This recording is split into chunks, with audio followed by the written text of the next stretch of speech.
Le procès n'a pas pu se poursuivre pour une raison essentielle. Nous ne pouvons pas continuer à avaliser une procédure qui manifestement ne rassure pas. La présence de l'avocat sert à valider une procédure.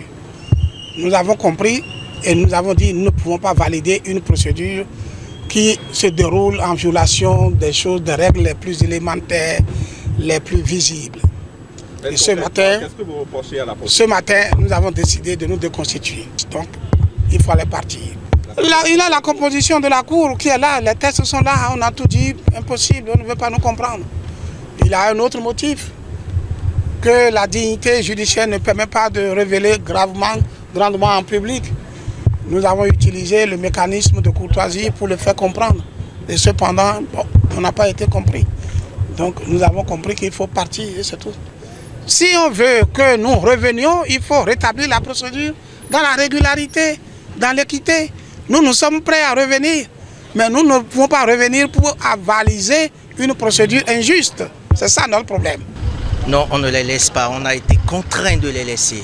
La défense a fait certaines observations, des observations préalables qui concernent la régularité de la composition de la cour. Ça, c'était la première. C'est-à-dire que la loi impose qu'en matière de session criminelle, la juridiction se compose de 5 magistrats. Ce que nous demandons là, c'est rien du tout. Alors, lorsque la composition n'est pas régulière, il est de l'humilité scientifique, de le constater, de ne pas nier l'évidence et de régulariser. Rien ne presse dans ce dossier. Dans un dossier où les gens encourent jusqu'à 20 années de détention criminelle, on ne peut ne pas respecter tout au moins les règles de procédure. Vous savez très bien que même dans notre tradition, avant de sacrifier le coq, il faut l'abreuver. Donc nos ancêtres connaissent la procédure. Et tout ce que nous demandons, c'est le respect de la procédure.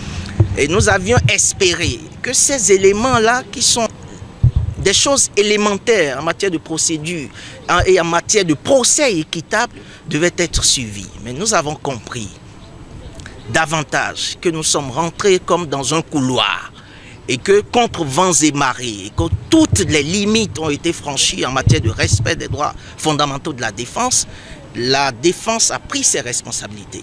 Après en avoir discuté avec les clients, nous avons décidé que si procès il doit avoir dans des conditions que je viens de vous décrire, il ne sert à rien d'apporter notre onction. Et c'est ce qui nous a contraints à la déconstitution.